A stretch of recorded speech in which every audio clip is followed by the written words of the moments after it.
Our visit to the Peugeot stand at this year's Frankfurt Motor Show starts with a look at a concept car.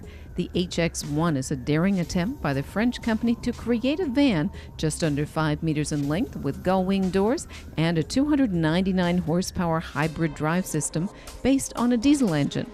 The 6 individual seats lead to superb interior flexibility.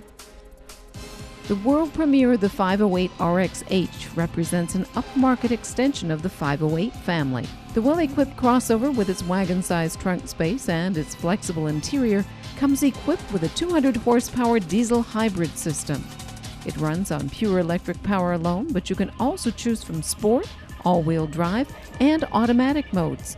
Peugeot's stunning second diesel hybrid following the 3008 is headed for dealerships sometime this year. Its equipment options include LED daytime running lights and leather Alcantara upholstery for the seats.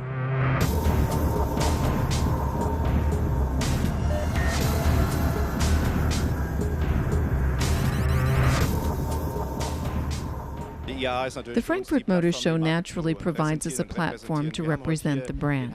Here today we have the HX1, a very special van concept. We have a Peugeot 508 RXH as a hybrid study. That, by the way, is a central topic here at the Frankfurt Motor Show. The hybridization of vehicles and the particular role played by Peugeot with the diesel hybrid, which no other car maker yet offers. The topic of hybrids is a topic with very high priority.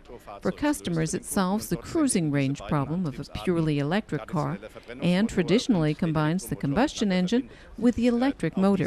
We continue to work in this field, and currently we are the leaders with the diesel hybrid concept, and we aim to strengthen this position even more.